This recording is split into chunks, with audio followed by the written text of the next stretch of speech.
जय झूलेलाल। मैं एस्ट्रो ज्योति आज की विशेष चर्चा में आप सबका स्वागत करती हूँ। आइए आज की विशेष चर्चा को ध्यान से सुन लेते हैं, समझ लेते हैं। आज से नव वर्ष, हिंदू नव वर्ष की शुरुआत हुई है। आज से नव संवत्सर का आरंभ हो चुका है। हिंदू धर्म में चैत्र शुक्ल पक्ष की प्रतिपदा को नव संवत की शुरुआत होती है। इसे भारतीय नव वर्ष भी कहा जाता है। इसका आरंभ विक्रमादित्य ने किया था, इसके लिए इसको विक्रम संवत भी कहते हैं। इस दिन से वास्तविक नवरात्र की शुरुआत होती है। नवरात्र की शुरुआत हो गई है। आज से 9 दिन में दुर्गा माँ के 9 स्वरूपों की हम पूजा आराधना करते हैं। इसी दिन से सूर्य देव भचक्र की पहली राशि मेष में प्रवेश करते हैं। इस समय में ऋतुओं और प्रकृति में परिवर्तन भी आरंभ हो जाता है। नव संवत का विशेष नाम और फल होता है। पूरे संवत के लिए ग्रहों का एक मंत्रिमंडल भी होता है। इसी मंत्रिमंडल के अनुसार पूरे संवत के लिए शुभ अशुभ फलों का निर्धारण होता है। मौसम, अर्थव्यवस्था, सुरक्षा, कृषि भी इन्हीं ग्रहों के मंत्रिमंडल से निर्धारित होता है। आइए जान लेते हैं कौन इस हिंदू नववर्ष के राजा और मंत्री बने हैं। ये विक्रमी संवत 2083 है। इसका नाम रौद्र है। ध्यान रखिए, इसका नाम रौद्र है। इस संवत के राजा बृहस्पति और मंत्री मंगल होंगे। बृहस्पति के राजा होने से स्थितियां थोड़ी बेहतर हो सकती हैं। धर्म, शिक्षा और कानून के मामलों में तेजी में सुधार होगा, लेकिन मंगल के मंत्री होने से जनसाधारण को समस्या होगी। अग्नि भय, युद्ध और दुर्घटनाओं की स्थिति रहेगी। मेघेश चंद्रमा है, ऐसे में वर्षा की स्थिति थोड़ी बेहतर रह सकती है। नए साल की शुरुआत के समय ग्रहों की स्थिति भी काफी खास रहने वाली है। आइए जान लेते हैं। इस समय सूर्य, शनि और शुक्र मीन राशि में रहेंगे, जबकि बृहस्पति मिथुन राशि में स्थित होंगे। इसके अलावा राहु कुंभ राशि में है और केतु सिंह राशि में मौजूद रहेंगे। साल के दौरान कई ग्रहों की चाल भी बदलेंगी, जिससे सब राशियों को इफेक्ट होगा, असर होगा।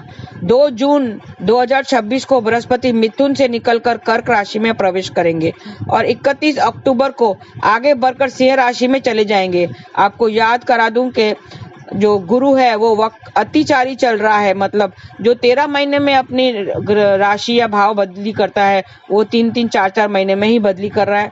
जैसे अभी 2 जून 2026 को बृहस्पति मिथुन से निकलकर कर्क राशि में प्रवेश करेंगे और 31 अक्टूबर को आगे बढ़कर सिंह राशि में चले जाएंगे। वहीं साल के अंत में 5 दिसंबर को राहु मकर और केतु कर्क राशि में गोचर करेंगे। इन ग्रह परिवर्तनों का असर पूरे साल अलग अलग राशियों के जीवन पे दिखाई दे सकता है। हिंदू नव वर्ष के पहले दिन क्या क्या हमें करना चाहिए वो भी जान लेते हैं। नव संवत के पहले दिन सुबह स्नान करके सूर्य देव को जल अर्पित करें। घर के मुख्य द्वार पर वंदनवार लगाएं। अपने इष्ट देव या देवी की विधिवत आराधना करें। गंध, अक्षत, पुष्प और जल से नव संवत की पूजा करें। ईश्वर की प्रार्थना करें कि आने वाले नव संवत मंगलकारी हो। नीम के कोमल पत्तों और ऋतुकाल के पुष्पों का चूर्ण बनाएं। काली मिर्च, नमक, हींग, जीरा मिश्रित इमली मिलाकर खाना चाहिए। तो थोड़ा सा ध्यान रखने की आवश्यकता है। इसका राजा बृहस्पति और मंत्री मंगल है, तो हमें इन दोनों की पूजा आराधना करनी है। बृहस्पतिवार को बृहस्पति देव की पूजा आराधना करनी है और मंगलवार को मंगल की, यानी हनुमान चालीसा, हनुमान जी के चरणों में रहना है। हनुमान चालीसा पढ़ना है।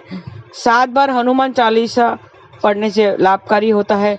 तो हमें याद रखना है कि ये जो नव वर्ष है इसमें हमें क्या क्या करने, और ये क्रोध पैदा कर सकता है, रौद्र रूप हमें दे सकता है। तो हमें अपने स्वभाव को शीतल रखना है, कोमल रखना है और दूसरों से भी उसी तरह कोमलता से व्यवहार करें, स्नेह से व्यवहार करें और गुस्सा, क्रोध वगैरह जो ये अहंकार जो आ सकता है, इन विकारों से हमें दूर रहना है।